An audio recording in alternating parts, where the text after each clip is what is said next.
ഇന്ന് നമ്മൾ പഠിക്കാൻ പോകുന്നത് സ്റ്റാറ്റിസ്റ്റിക്സ് ഫോർ ഇക്കണോമിക്സിലെ സെക്കൻഡ് ചാപ്റ്ററായ കളക്ഷൻ ഓഫ് ഡാറ്റയാണ്. കഴിഞ്ഞ ക്ലാസ്സിൽ നമ്മൾ ഇതിന്റെ ഇൻട്രൊഡക്ഷൻ പഠിച്ചു. ഇൻട്രൊഡക്ഷനിൽ നമ്മൾ എന്താ പഠിച്ചത്? സ്റ്റാറ്റിസ്റ്റിക്സും ഇക്കണോമിക്സും തമ്മിലുള്ള ബന്ധം, അല്ലെങ്കിൽ സ്റ്റാറ്റിസ്റ്റിക്സിന് ഇക്കണോമിക്സിലുള്ള പ്രാധാന്യം എന്താണ് എന്നുള്ളതാണ് നമ്മൾ പഠിച്ചത്.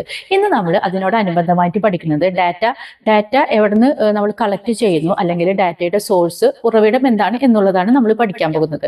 അപ്പൊ നമ്മൾ കഴിഞ്ഞ ക്ലാസ്സിൽ തന്നെ പഠിച്ചു.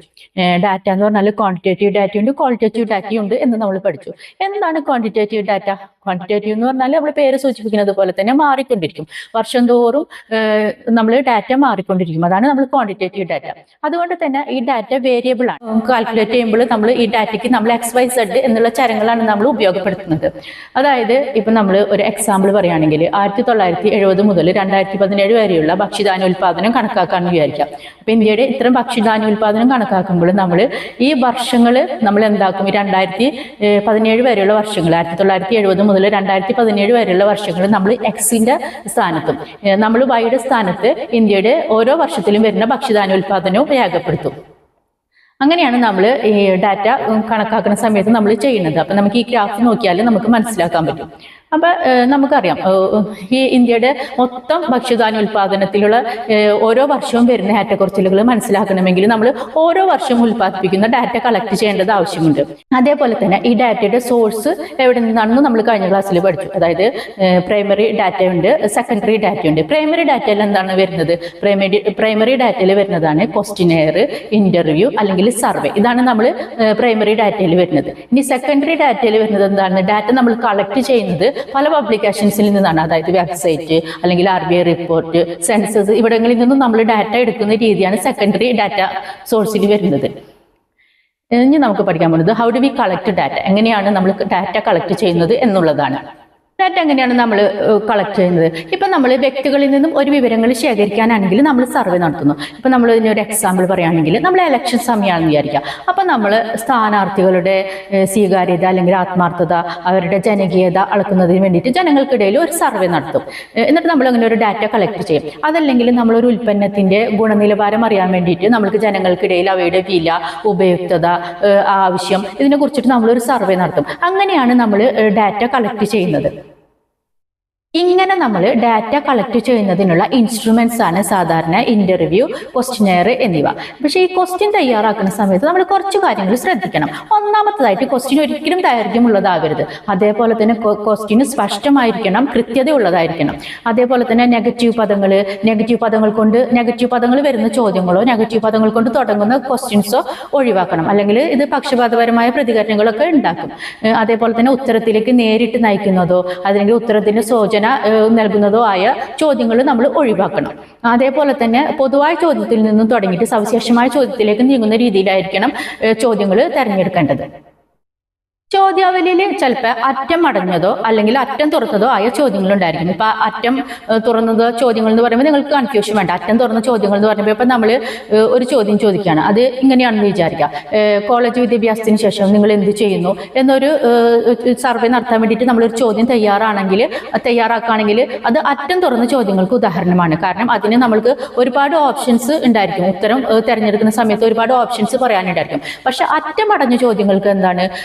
ആകെ 2 ഓപ്ഷൻസ് ഉണ്ടായിരിക്കുള്ളൂ. അതായത് ദ്വിമാന ചോദ്യങ്ങൾ കൂടി ഇതിനെ പറയാം. അതായത് യെസ് ഓർ നോ. അതായത് വേറൊരു ഓപ്ഷൻ ഇല്ല തിരഞ്ഞെടുക്കാനായിട്ട്. അപ്പൊ ഇതിന്റെ ഡിമെറിറ്റ്സ്, ഇതിന്റെ ഡിസഡ്വാൻറ്റേജ് എന്താണ്? ഇത് തന്നെയാണ്. കാരണം സ്വതന്ത്രമായ അഭിപ്രായ പ്രകടനത്തിനുള്ള സാധ്യത ഇല്ല ഇങ്ങനെ നമ്മൾ അറ്റമടഞ്ഞ ചോദ്യങ്ങൾ ചോദിക്കുമ്പോൾ. അപ്പൊ ഇത് പരിഹരിക്കാൻ വേണ്ടിയിട്ട് നമ്മൾ എന്താക്കണം? എനി അതർ ഓപ്ഷനും കൂടി ഒരു ഓപ്ഷൻ കൊടുത്തു കഴിഞ്ഞാൽ നമുക്ക് ഇതിന്റെ ഡിസഡ്വാൻറ്റേജ് നമുക്ക് പരിഹരിക്കാൻ പറ്റും. ഇനി നമ്മൾ നോക്കാൻ പോകുന്നത് മോഡ് ഓഫ് ഡാറ്റ കളക്ഷൻ ആണ്. എങ്ങനെയൊക്കെയാണ് ഡാറ്റ കളക്ട് ചെയ്യുന്നത്?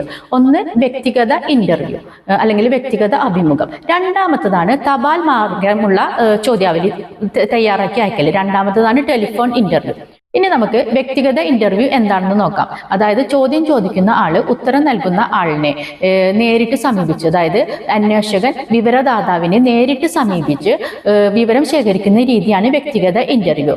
ഈ ഇന്റർവ്യൂവിന്റെ ഒരു ഗുണം എന്താണെന്ന് വെച്ചിട്ടുണ്ടെങ്കിൽ അന്വേഷകനും വിവരദാതാവും തമ്മിൽ വ്യക്തിബന്ധം പുലർത്താനായിട്ട് സാധിക്കും.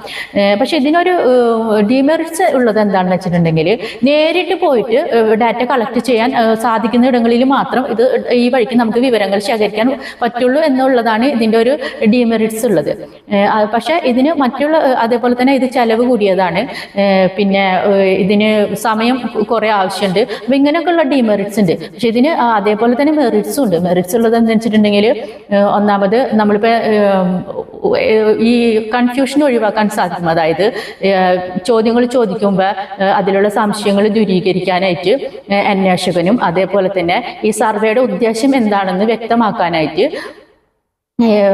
അന്വേഷകന് സാധിക്കും.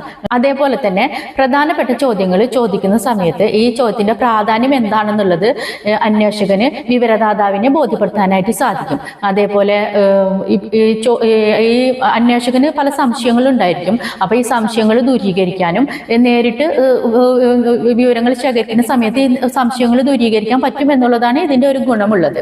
ഇനി നമുക്ക് ഇതിന്റെ ഒരു ഏറ്റവും വലിയ ഡിമെറിറ്റ്സ് എന്താണെന്നുള്ളത് വെച്ചാൽ, ഇതിന് പരിശീലനം ലഭിച്ച ഒരു അന്വേഷകന്റെ ആവശ്യമുണ്ട്. അപ്പൊ അതുകൊണ്ട് തന്നെ ഇത് വളരെ ചെലവേറിയതാണ്. ഇനി രണ്ടാമത്തതാണ് ടെലിഫോൺ വഴിക്കുള്ള ഇന്റർവ്യൂ. ഈ ടെലിഫോൺ വഴിക്കുള്ള ഇന്റർവ്യൂവിൽ ഒരു മെറിറ്റ്സ് എന്താണെന്ന് വെച്ചാൽ സമയലാഭം ഉണ്ടായിരിക്കും, അതേപോലെ തന്നെ ചെലവ് കുറഞ്ഞതാണ്. പക്ഷെ ഇതിന്റെ ഒരു ഡിമെറിറ്റ്സ് എന്താണെന്ന് വെച്ചാൽ ടെലിഫോൺ സൗകര്യം ലഭ്യമല്ലാത്ത സ്ഥലങ്ങളിൽ നിന്നും വിവരങ്ങൾ ശേഖരിക്കൽ പറ്റില്ല. പിന്നെ ഇതിന്റെ ഒരു ഗുണം എന്താണെന്ന് വെച്ചിട്ടുണ്ടെങ്കിൽ, ഇപ്പൊ നേരിട്ട് ഉത്തരം പറയാൻ മടിയുള്ള ചോദ്യങ്ങൾക്ക് ടെലിഫോൺ വഴിക്ക് ഉത്തരം നൽകുമ്പോൾ കുറച്ചും കൂടി കംഫർട്ടായിട്ട് ആളുകൾ ഉത്തരം പറയുകയും അങ്ങനെ വിവരങ്ങൾ ശേഖരിക്കാൻ പറ്റുകയും ചെയ്യും. പിന്നെ അതുപോലെ തന്നെ തപാൽ മാർഗമുള്ള ഇന്റർവ്യൂ. തപാൽ മാർഗമുള്ള ഇന്റർവ്യൂ എങ്ങനെയാണെന്ന് വെച്ചാൽ, ഒരു നിശ്ചിത സമയത്തിനുള്ളിൽ ചോദ്യാവലി തയ്യാറാക്കി പൂർത്തിയാക്കിയിട്ട് തിരിച്ചയക്കണമെന്ന അപേക്ഷയോട് കൂടിയിട്ട് തപാൽ മാർഗം ചോദ്യം ചോദിക്കുന്ന രീതിയാണിത്. ഇത് കുറച്ച് ഉൾനാടുകൾ പോലുള്ള സ്ഥലങ്ങൾ ഉണ്ടായിരിക്കും. അതായത് നേരിട്ട് ചെന്ന് ഇന്റർവ്യൂ നടത്താൻ പറ്റാത്തതോ ടെലിഫോൺ സൗകര്യം ഇല്ലാത്ത സ്ഥലങ്ങളിൽ ഈ തപാൽ മാർഗമുള്ള ചോദ്യാവലി പ്രയോജനപ്പെടും. പക്ഷെ ഇതിനും ഡിമെറിറ്റ്സ് ഉണ്ട്. ഈ ഡിമെറിറ്റ്സ് എന്താണെന്ന് വെച്ചാൽ, ഈ തപാൽ വഴിക്കുള്ള ചോദ്യാവലി തയ്യാറാക്കി അയക്കുമ്പോൾ ആളുകൾ ചിലപ്പോൾ ഇത് കയ്യിൽ കിട്ടില്ല, അല്ലെങ്കിൽ അവര് ചോദ്യം മനസ്സിലാവാണ്ടോ അല്ലെങ്കിൽ അപൂർണമായിട്ട് മാത്രം ഫില്ല് ചെയ്തിട്ട് തിരിച്ചയക്കും. അപ്പൊ ഇതും ഇതിന്റെ ഡിമെറിറ്റ്സ് ആണ്. പക്ഷെ ഇത് ചെലവ് കുറഞ്ഞതാണ്. പക്ഷെ ഇതുപോലുള്ള ഡിമെറിറ്റ്സ് ഉണ്ട് താനും. ഇനി നമുക്ക് മെത്തേഡ്സ് ഓഫ് ഡാറ്റ കളക്ഷൻ എന്തൊക്കെയാണെന്ന് നോക്കാം. ഒന്ന് പൈലറ്റ് സർവേ അല്ലെങ്കിൽ പരീക്ഷണ സർവേ, പിന്നെ മറ്റൊന്ന് സെൻസസ് സർവേ, അല്ലെങ്കിൽ വേറൊന്ന് സാമ്പിൾ സർവേ. ഈ മൂന്നാണ് മെത്തേഡ്സ് ഓഫ് ഡാറ്റ കളക്ഷൻ. എന്താണ് പരീക്ഷണ സർവേ? നമ്മളിപ്പോൾ ക്വസ്റ്റ്യൻ തയ്യാറാക്കുന്ന കാര്യങ്ങളൊക്കെ പഠിച്ചു. അപ്പൊ ഇങ്ങനെ ക്വസ്റ്റ്യൻ തയ്യാറാക്കി കഴിഞ്ഞാൽ ഒരു സാമ്പിൾ എന്ന നിലയിൽ കുറച്ച് ജനങ്ങൾക്കിടയിൽ ഈ ചോദ്യാവലി കൊടുത്തുകൊണ്ട് നമ്മൾ വിവരങ്ങൾ ശേഖരിക്കുന്ന രീതിയാണ് പൈലറ്റ് സർവേ എന്ന് പറയുന്നത്. ഇതിന് ഗുണം എന്താണെന്ന് വെച്ചിട്ടുണ്ടെങ്കിൽ, നമുക്ക് ചോദ്യാവലിയിലുള്ള അപര്യാപ്തത മനസ്സിലാക്കാനും പരിഹരിക്കാനും സാധിക്കും. അതേപോലെ തന്നെ നമുക്ക് വിവരങ്ങൾ ജനങ്ങൾക്കിടയിൽ നിന്നും വിവരങ്ങൾ ശേഖരിച്ച് നമുക്ക് മനസ്സിലാക്കാനും സാധിക്കും. ഇനി എന്താണ് സെൻസസ് സർവേ എന്ന് പറയുന്നത്? സെൻസസ് സർവേ എന്ന് വെച്ചാൽ, നമ്മൾ ഡാറ്റ കളക്ട് ചെയ്യുന്ന സമയത്ത് ഒരു പോപ്പുലേഷന്റെ യൂണിറ്റ് മൊത്തം എടുത്തിട്ട് നമ്മൾ ഡാറ്റ കളക്ട് ചെയ്യുന്ന രീതിയാണ് നമ്മൾ സെൻസസ് സർവേ എന്ന് പറയുന്നത്. ഇപ്പോൾ ഉദാഹരണം, ഒരു സ്കൂളിലെ കുട്ടികളെ മുഴുവൻ എടുത്തിട്ട് അവരുടെ ഡാറ്റ കളക്ട് ചെയ്യുന്ന രീതിയാണ് ഇത്. എല്ലാ പോപ്പുലേഷനും എടുത്തിട്ട് ചെയ്യുന്ന പോപ്പുലേഷന്റെ ഒരു മൊത്തം യൂണിറ്റ് എടുത്ത് ചെയ്യുന്നത് കൊണ്ട് ഇത് കൃത്യത ഉള്ളതായിരിക്കും. പക്ഷെ ഇതിന്റെ പ്രശ്നം എന്താണെന്ന് വെച്ചിട്ടുണ്ടെങ്കിൽ, വലിയൊരു പോപ്പുലേഷനിൽ ഈ രീതി അത്ര പ്രായോഗികമല്ല. മാത്രമല്ല ഇത് ചെലവ് കൂടിയതും സമയം കൂടിയതുമാണ്. ഇനി എന്താണ് സാമ്പിൾ സർവേ? സാമ്പിൾ സർവേ എന്ന് പറയുന്നത് ഒരു മൊത്തം ജനവിഭാഗത്തിൽ, അതായത് ഒരു യൂണിറ്റിൽ മൊത്തം പോപ്പുലേഷനിൽ ചെറിയൊരു ഭാഗം മാത്രം എടുത്തിട്ട് ഡാറ്റ കളക്ട് ചെയ്യുന്ന രീതിയാണ് സാമ്പിൾ സർവേ എന്ന് പറയുന്നത്. ഈ സാമ്പിൾ സർവേന്റെ ഡിമെറിറ്റ്സ് എന്താണെന്ന് വെച്ചിട്ടുണ്ടെങ്കിൽ, ഇപ്പൊ നമ്മൾ എക്സാമ്പിൾ പറയുകയാണെങ്കിൽ, ഇപ്പൊ നമ്മൾ ഒരു സ്കൂളിൽ 2000 കുട്ടികളുണ്ടെങ്കിൽ അതിലൊരു 200 കുട്ടികളെ മാത്രം എടുത്തിട്ട് നമ്മൾ ഡാറ്റ കളക്ട് ചെയ്യുന്ന രീതിയാണ്. അപ്പൊ ഇതിന് അതുകൊണ്ട് തന്നെ ഒരു ഡിമെറിറ്റ്സ് ഉണ്ട്. അതായത് ഡിമെറിറ്റ്സ് എന്താണെന്ന് വെച്ചിട്ടുണ്ടെങ്കിൽ, ഇതിന് ബയാസ് വരാനുള്ള സാധ്യത കൂടുതലാണ്. അതായത് തെറ്റായ സാമ്പിൾ എടുത്താൽ ഫലം തെറ്റിപ്പോകും. ഇപ്പൊ നമ്മൾ കുറച്ച് കുട്ടികളെല്ലാം എടുക്കുന്നുള്ളൂ. അപ്പൊ അതായത് 2000 കുട്ടികളിൽ വളരെ കുറച്ച് ഒരു 200 കുട്ടികൾ എടുക്കുമ്പോൾ എന്ന് വെച്ചാൽ തെറ്റായ ഡാറ്റയാണ് ഇത് കിട്ടണമെന്ന് വെച്ചാൽ, തെറ്റായ രീതിയിൽ കൂടുതൽ റെപ്രസെന്റ് ചെയ്യുകയോ കുറവ് റെപ്രസെന്റ് ചെയ്യുകയോ ചെയ്താൽ നമുക്ക് കിട്ടുന്ന ഫലം തെറ്റിപ്പോകും. ഇനി നമുക്ക് സാമ്പിളിംഗ് എന്താണെന്ന് നോക്കാം. ഈ സാമ്പിളിംഗ് രണ്ട് വിധത്തിലുണ്ട്. ഒന്ന് റാൻഡം സാമ്പിളിംഗ്, അല്ലെങ്കിൽ പ്രോബബിലിറ്റി സാമ്പിളിംഗ്, അല്ലെങ്കിൽ non random sampling or non probability probability sampling. എന്താണ് റാൻഡം സാമ്പിളിംഗ്? റാൻഡം സാമ്പിളിംഗ് എത്ര വിധത്തിലുണ്ട്? Random sampling 5 വിധത്തിലുണ്ട്. അതേപോലെ തന്നെ നോൺ റാൻഡം സാമ്പിളിംഗ് 3 വിധത്തിലുണ്ട്. അതായത് റാൻഡം സാമ്പിളിനെ വീണ്ടും 5ആയിട്ട് നമ്മൾ തിരിച്ചിരിക്കുന്നു. നോൺ റാൻഡം സാമ്പിളിങ്ങിനെ നമ്മൾ വീണ്ടും 3ആയിട്ട് തിരിച്ചിരിക്കുന്നു. അത് ഞാൻ ഒരു ചാർട്ട് വിധത്തിൽ നിങ്ങൾക്ക് കാണിച്ചു തരാം, അപ്പൊ നിങ്ങൾക്ക് മനസ്സിലാവും.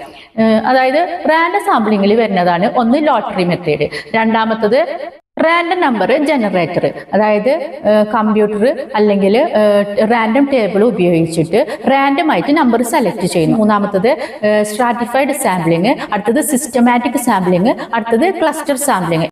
ഇങ്ങനെയാണ് നമ്മൾ സാമ്പിളിംഗിൽ വരുന്ന റാൻഡം സാമ്പിളിംഗ് അല്ലെങ്കിൽ പ്രോബബിലിറ്റി സാമ്പിളിങ്ങിനെ വീണ്ടും 5ആയിട്ട് തരംതിരിച്ചിരിക്കുന്നത്. അതായത് ഒന്ന് ലോട്ടറി മെത്തേഡ്, രണ്ടാമത്തത് റാൻഡം ജനറേറ്റർ, മൂന്നാമത്തത് സ്ട്രാറ്റിഫൈഡ് സാമ്പിളിംഗ്, നാലാമത്തത് സിസ്റ്റമാറ്റിക് സാമ്പിളിംഗ്, അഞ്ചാമത്തത് ക്ലസ്റ്റർ സാമ്പിളിംഗ്. അപ്പൊ എന്താണ് ലോട്ടറി മെത്തേഡ്? ഇപ്പൊ ഒരു ബോക്സിൽ പേരെഴുതിയിട്ട് ഇട്ടിട്ട് അതിൽ നിന്നും നമ്മൾ തിരഞ്ഞെടുക്കുന്നതാണ്, നമ്മൾ ആവശ്യമുള്ള ആൾക്കാരെ തിരഞ്ഞെടുക്കുന്നതാണ് നമ്മൾ ലോട്ടറി മെത്തേഡ് എന്ന് പറയുന്നത്. അതായത് റാൻഡമായിട്ട് നമ്മൾ തിരഞ്ഞെടുക്കും. അതായത് ഇപ്പൊ ഒരു ക്ലാസ്സിലെ 50 കുട്ടികളുടെ പേരെഴുതിയിട്ട് ഒരു ബോക്സിലിടാം, അതിൽ നിന്നും ഇത്രാമത്തെ കുട്ടി, അതിൽ നിന്നും നമ്മൾ തിരഞ്ഞെടുക്കുക. ഇതാണ് നമ്മൾ ലോട്ടറി മെത്തേഡ് എന്ന് പറയുന്നത്. രണ്ടാമത്തതാണ് റാൻഡം ജനറേറ്റർ. ഇതെങ്ങനെയാണെന്ന് വെച്ചാല് റാൻഡം ടേബിൾ ഉപയോഗിച്ചിട്ടോ കമ്പ്യൂട്ടർ ഉപയോഗിച്ചിട്ടോ നമ്മൾ റാൻഡമായിട്ട് സെലക്ട് ചെയ്യുന്നതാണ്. ഇപ്പം ഒരു സ്കൂളിലത്തെ 500 കുട്ടികളിൽ നിന്നും 50 കുട്ടികളെ സെലക്ട് ചെയ്യാൻ പറഞ്ഞിട്ടുണ്ടെങ്കിൽ അങ്ങനെ നമ്മൾ റാൻഡമായിട്ട് തിരഞ്ഞെടുക്കുന്ന രീതിയാണ്. ഇനി അടുത്തതാണ് സ്ട്രാറ്റിഫൈഡ് സാമ്പിളിംഗ്. അതായത് ഒരു വലിയ ഗ്രൂപ്പിനെ ചെറിയൊരു ഗ്രൂപ്പായിട്ട്, ഒരു സ്ട്രാറ്റി ആയിട്ട് അല്ലെങ്കിൽ ഒരു ഹോമോജിനിയസ് ഗ്രൂപ്പായിട്ട് തരംതിരിച്ചിട്ട് അതിൽ നിന്നും നമ്മൾ തിരഞ്ഞെടുക്കുന്ന രീതിയാണ്. അപ്പോൾ നമ്മളിപ്പോൾ ഒരു എക്സാമ്പിൾ പറയുകയാണെങ്കിൽ ഒരു കോളേജിലെ ആർട്സ്, സയൻസ്, കൊമേഴ്സ് ഇവിടുന്ന് സ്റ്റുഡൻസിൽ നിന്നും, ഈ 3 ഇതിലത്തെ സ്റ്റുഡൻസിൽ നിന്നും നമ്മൾ പ്രൊപ്പോർഷനേറ്റ് ആയിട്ട് സ്റ്റുഡൻസിനെ തിരഞ്ഞെടുക്കുന്ന രീതിയാണ് സ്ട്രാറ്റിഫൈഡ് സാമ്പിളിംഗ് എന്ന് പറയുന്നത്. ഈ സിസ്റ്റമാറ്റിക് സാമ്പിളിംഗ് എന്ന് പറഞ്ഞാൽ നമ്മളിപ്പോൾ ഒരു ക്ലാസ്സിൽ ഇത്രാമത്തെ സ്റ്റുഡൻസ്, ഇപ്പൊ നമ്മൾ റോൾ നമ്പർ 1 മുതൽ 100 വരെയുള്ള റോൾ നമ്പറിൽ ഇപ്പൊ നമ്മൾ 10ാമത്തെ സ്റ്റുഡന്റ്, 20ാമത്തെ സ്റ്റുഡന്റ്, അങ്ങനെ നമ്മൾ ഇത്രാമത്തെ നമ്പർ എന്ന് പറഞ്ഞിട്ട് നമ്മൾ സെലക്ട് ചെയ്യുന്ന, സിസ്റ്റമാറ്റിക് ആയിട്ട് സെലക്ട് ചെയ്യുന്ന രീതിയാണ്. ഇനി നമ്മൾ വരുന്നതാണ് ക്ലസ്റ്റർ സാമ്പിളിംഗ്. അതായത് ഒരു ഗ്രൂപ്പിനെ ക്ലസ്റ്റർ ആയിട്ട് തരംതിരിച്ചിട്ട് റാൻഡമായിട്ട് ഓരോ ക്ലസ്റ്റർ പിന്നെ സെലക്ട് ചെയ്യുന്ന രീതിയാണ് ക്ലസ്റ്റർ സാമ്പിളിംഗ്. അപ്പൊ നമ്മൾക്ക് ഒരു എക്സാമ്പിൾ പറഞ്ഞാൽ നിങ്ങൾക്ക് മനസ്സിലാക്കാൻ പറ്റും. ഇപ്പൊ ഒരു ജില്ലയിലെ മുഴുവൻ സ്കൂളുകൾ എടുക്കുകയാണ്, അതിൽ നിന്ന് നമ്മൾ റാൻഡമായിട്ട് ചില സ്കൂളുകൾ മാത്രം സെലക്ട് ചെയ്യുന്നു. അപ്പൊ ഇതാണ് ക്ലസ്റ്റർ സാമ്പിളിംഗ്. ഇനി നമ്മളിപ്പോൾ വരുന്നത് എന്തിൻ്റെയാണ്? സാമ്പിളിങ്ങിൽ വരുന്ന, റാൻഡം സാമ്പിളിങ്ങിൽ വരുന്ന 5 വിഭാഗമാണ് നമ്മളിപ്പോൾ പഠിച്ചത്. ഇനി നമ്മൾ പറഞ്ഞത് നോൺ റാൻഡം സാമ്പിളിങ്ങിൽ വരുന്ന 3 വിഭാഗങ്ങളെ കുറിച്ചാണ് നമ്മൾ പഠിക്കുന്നത്. അപ്പൊ നോൺ റാൻഡം സാമ്പിളിംഗ് വീണ്ടും നമ്മൾ 3ആയിട്ട് തരംതിരിച്ചിരിക്കുന്നു. അത് ഏതൊക്കെയാണെന്ന് നോക്കാം. ഈ നോൺ റാൻഡം സാമ്പിളിംഗ് എന്ന് പറഞ്ഞാൽ റിസർച്ചേഴ്സിന്റെ ജഡ്ജ്മെന്റ് അല്ലെങ്കിൽ പർപ്പസ് അല്ലെങ്കിൽ അവരുടെ കൺവീനിയൻസ് അനുസരിച്ച് ഡാറ്റ സെലക്ട് ചെയ്യുന്ന രീതിയാണ് ഈ നോൺ റാൻഡം സാമ്പിളിങ്ങിൽ വരുന്നത്. അപ്പൊ ഇത് നമ്മൾ 3ആയിട്ട് തരംതിരിച്ചിരിക്കുന്നു. ഒന്ന് കൺവീനിയൻസ് സാമ്പിളിംഗ്, അടുത്തത് ജഡ്ജ്മെന്റ് അല്ലെങ്കിൽ പർപ്പസീവ് സാമ്പിളിംഗ്, അടുത്തത് കോട്ട സാമ്പിളിംഗ്. അപ്പൊ കൺവീനിയൻസ് സാമ്പിളിംഗ് എന്താണ്? അതായത് ഒരു കൺവീനിയൻസ് അനുസരിച്ചാണ് നമ്മൾ സർവേ നടത്തുന്നത്, അതായത് ഡാറ്റ കളക്ട് ചെയ്യുന്നത്. അതായത് ഇപ്പൊ നമ്മൾ വഴിയിൽ കാണുന്ന ആളുകളോട് അപ്പൊ ചോദിക്കുന്ന ചോദ്യങ്ങൾ, കൺവീനിയൻസ് അനുസരിച്ച് നമ്മൾ അപ്പൊ ചോദിക്കുന്ന ചോദ്യങ്ങളും അങ്ങനെ വിവരങ്ങൾ ശേഖരിക്കുന്നതാണ് ഇതിൽ പെടുന്നത്. രണ്ടാമത്തതാണ് ജഡ്ജ്മെന്റ് അല്ലെങ്കിൽ പർപ്പസീവ് സാമ്പിളിംഗ്. അതായത് ഇപ്പൊ നമ്മളിപ്പോൾ എക്സ്പേർട്ട് ആയ ഡോക്ടേഴ്സിനെ മാത്രം കണ്ടിട്ട് നമ്മൾ അവരോട് ഡാറ്റ കളക്ട് ചെയ്യുന്ന രീതി. അപ്പോൾ അതായത് ഒരു റിസർച്ചേഴ്സിന്റെ ജഡ്ജ്മെന്റ് അനുസരിച്ച് ഡാറ്റ കളക്ട് ചെയ്യുന്ന രീതിയാണ്. പിന്നെ മൂന്നാമത്തതാണ് കോട്ട സാമ്പിളിംഗ്. കോട്ട സാമ്പിളിംഗ് എന്ന് പറഞ്ഞാൽ പോപ്പുലേഷനെ നമ്മൾ വിഭജിച്ചിട്ട് നമ്മളിപ്പോൾ പറയാണ് 50% സ്ത്രീകളും 50% പുരുഷന്മാരും, അവരിൽ നിന്ന് നമ്മൾ ഡാറ്റ കളക്ട് ചെയ്യുക. അങ്ങനെ നമ്മൾ തിരിച്ചിട്ട് ചെയ്യുന്ന ഒരു സാമ്പിളിംഗ് ആണ് കോട്ട സാമ്പിളിംഗ് എന്ന് പറയുന്നത്. അപ്പൊ നമ്മൾ ഇപ്പൊ പഠിച്ചു എന്താണ് സാമ്പിളിംഗ്. 2 ടൈപ്സ് ഉണ്ട്, റാൻഡം സാമ്പിളിംഗും നോൺ റാൻഡം സാമ്പിളിംഗും. റാൻഡം സാമ്പിളിംഗ് തന്നെ വീണ്ടും 5ആയിട്ട് തരംതിരിച്ചിരിക്കുന്നു. അതായത് lottery method, random generator, stratified sampling, systematic sampling, cluster sampling. ഇനി നോൺ റാൻഡം സാമ്പിളിംഗ് 3ആയിട്ട് തരംതിരിച്ചിരിക്കുന്നു. ഏതാണ്? Judgemental sampling, convenience sampling, quota sampling. ഇപ്പൊ നിങ്ങൾക്ക് മനസ്സിലായില്ല, ഇതിന്റെ ഒരു വ്യത്യാസം എന്താണെന്ന് നിങ്ങൾ മനസ്സിലായി കാണും. ഇനി നമുക്ക് അടുത്തതായിട്ട് നോക്കാൻ പോകുന്നത് സാമ്പിൾ എറേഴ്സ് ആണ്. സാമ്പിൾ എറേഴ്സ് ഉണ്ട്, നോൺ സാമ്പിളിംഗ് എറേഴ്സും ആണ്. അപ്പൊ സാമ്പിൾ എറേഴ്സ് എന്ന് പറയുന്നത് നമ്മൾ സാമ്പിൾ നടത്തുന്ന സമയത്ത് നമ്മൾക്ക് പോപ്പുലേഷനെ മുഴുവനായിട്ട് റെപ്രസെന്റ് ചെയ്യാണ്ടിരുന്നാൽ വരുന്ന എറേഴ്സ് ആണ് നമ്മൾ ഈ സാമ്പിളിംഗ് എറേഴ്സിൽ വരുന്നത്. അപ്പൊ പ്രത്യേകിച്ചും നമ്മൾ ചെറിയൊരു വിഭാഗം എടുത്ത് നോക്കുകയാണെങ്കിൽ നമ്മൾക്ക് എറേഴ്സ് വരും. അപ്പൊ ഇത് നമ്മൾ ഒഴിവാക്കാനുള്ള മാർഗം വലിയൊരു പോപ്പുലേഷൻ എടുത്തിട്ട് നമ്മൾ ഡാറ്റ കളക്ട് ചെയ്യുക എന്നുള്ളതാണ്. ഇപ്പൊ എക്സാമ്പിൾ ഇപ്പോൾ 2000 സ്റ്റുഡൻസ് ഉള്ള ഒരു സ്കൂളിൽ വെറും 100 കുട്ടികളെ മാത്രം എടുത്തു കഴിഞ്ഞാൽ ചിലപ്പോൾ നമുക്ക് സാമ്പിളിംഗ് നടത്തുമ്പോൾ നമുക്ക് എറേഴ്സ് വരും. അപ്പൊ ഇത് നമുക്ക് മറികടക്കാനുള്ള മാർഗം ചെറിയൊരു പോപ്പുലേഷന് പകരം നമ്മൾ കുറച്ചധികം വലിയ പോപ്പുലേഷൻ എടുത്തിട്ട് നമ്മൾ സാമ്പിളിംഗ് നടത്തുക എന്നുള്ളതാണ് ഇത് മറികടക്കാനുള്ള ഒരു മാർഗം. എന്താണ് non sampling error? Non sampling error എന്ന് വെച്ചാൽ സർവേ നടത്തുന്ന സമയത്ത് നമ്മൾ data collection, process, analysis, interpretation എന്നിവിടങ്ങളിൽ സംഭവിക്കാവുന്ന എറേഴ്സ് ആണ് നോൺ സാമ്പിളിംഗ് എറേഴ്സിൽ വരുന്നത്. ഇതിൽ പെട്ടതാണ് response error, non response error, interviewer bias, അതേപോലെ തന്നെ പ്രോസസ്സിംഗ് എറർ, പിന്നെ മെഷർമെന്റ് എറേഴ്സ്. എന്താണ് നമ്മൾക്ക് ഒന്നൊന്നായിട്ട് നമുക്ക് നോക്കാം എന്താണ് എന്നുള്ളത്. റെസ്പോൺസ് എറർ എന്ന് വെച്ചാൽ റെസ്പോൺസിൽ വരുന്ന ഇപ്പൊ ഒരാൾ റെസ്പോണ്ട് ചെയ്യാണ്, അപ്പൊ റെസ്പോണ്ട് ചെയ്യുമ്പോൾ അപൂർണമായിട്ടും റെസ്പോണ്ട് ചെയ്ത് കഴിഞ്ഞാൽ റെസ്പോൺസിൽ എറർ വരും. ഇനി നോൺ റെസ്പോൺസ് എറർ ആണ് എങ്കിലോ സർവേ നടത്തുമ്പോൾ റെസ്പോണ്ട് ചെയ്യാണ്ടിരുന്നു കഴിഞ്ഞാലും അതിൽ നമ്മൾക്ക് ഡാറ്റ കളക്ട് ചെയ്യുമ്പോൾ എറർ വരും. അതേപോലെ തന്നെ ഇന്റർവ്യൂർ ബയാസ് എന്ന് പറഞ്ഞാൽ ഇന്റർവ്യൂവർ നമ്മൾ ചോദ്യങ്ങൾ ചോദിക്കാൻ പോകുന്ന ആള് ചിലപ്പോൾ സ്വാധീനിക്കാൻ സാധ്യതയുണ്ട്. അതേപോലെ തന്നെ പ്രോസസ്സിംഗ് എറർ, അതായത് ഡീകോഡിങ്, ടാബുലേഷന് ഒക്കെ വരുന്ന സമയത്ത് വരുന്ന എറേഴ്സ് ഉണ്ട്. അതേപോലെ തന്നെ മെഷർമെന്റ് എറർ, അതായത് നമ്മൾ ഡാറ്റ കളക്ട് ചെയ്യുമ്പോൾ വരുന്ന സ്കെയിലിൽ വരുന്ന എറേഴ്സ് ഉണ്ട്. ഇത് മറികടക്കാനുള്ള മാർഗം എന്താണ്? വെൽ ട്രെയിൻഡ് ആയിട്ടുള്ള എന്യൂമറേറ്റേഴ്സിന് വെക്കുക എന്നതാണ്. അതുപോലെ തന്നെ പ്രോപ്പർ സൂപ്പർവിഷൻ ഉണ്ടായിരിക്കുക, അതേപോലെ തന്നെ പ്രോസസ്സിംഗ് കുറ്റമറ്റതാക്കുക എന്നൊക്കെയാണ് നമുക്ക് ഇത് മറികടക്കാനുള്ള മാർഗങ്ങൾ. ഇതുപോലെ ഡാറ്റ കളക്ട് ചെയ്ത് സംസ്കരിച്ച് പട്ടിക രൂപത്തിൽ അവതരിപ്പിക്കുന്ന പല ഏജൻസികളും കേന്ദ്ര സംസ്ഥാന തലത്തിൽ നിലവിലുണ്ട്. അതിലൊന്നാണ് national sample survey, central statistical office, അതേപോലെ തന്നെ director general of commercial intelligence and statistics, registrar general of India. ഇതൊക്കെ കേന്ദ്ര സംസ്ഥാന തലത്തിൽ നിലനിൽക്കുന്ന ഏജൻസികളാണ്.